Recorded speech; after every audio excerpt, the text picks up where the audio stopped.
যে ব্যক্তি দিনের প্রথম ভাগে সূরা ইয়াসিন একবার পাঠ করবে, আল্লাহ তাআলা তাকে 10 খতম কোরআন পড়ার সওয়াব ও নিম্নের নিয়ামত দান করবেন।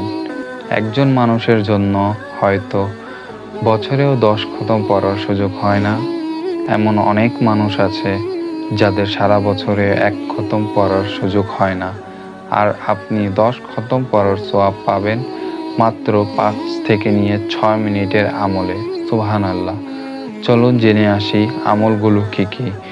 পেছনের সকল গুনাহ মাফ করে দিবেন, মৃত ব্যক্তির জন্য পড়লে কবরের আযাব মাফ করে দিবেন, রাতে পাঠ করে মারা গেলে শহীদি মর্যাদা লাভ করবে, মৃত্যুর সময় রোগীর কাছে পড়লে মৃত্যুর যন্ত্রণা লাভ করবে, কবরের পাশে পড়লে কবরের আযাব মাফ হবে, প্রসব বেদনার সময় পড়লে সহজে সন্তান ভূপৃষ্ঠ হবে, শয়নকালে পড়লে সকালবেলা নিষ্পাপ অবস্থায় ঘুম থেকে উঠবে, যে কোনো উদ্দেশ্যে পাঠ করা হলে তা পূরণ হবে, দৈনিক পাঠ করলে কিয়ামতের দিন পাঠ্যকারীর জন্য সুপারিশ করবে, জুমার দিন সূরা ইয়াসিন পড়ে দোয়া করলে দোয়া কবুল হবে, খাদ্যের স্বল্পতার সময় পড়লে খাদ্যে বরকত হবে, দিনের সমস্ত প্রয়োজন পূরণ হবে।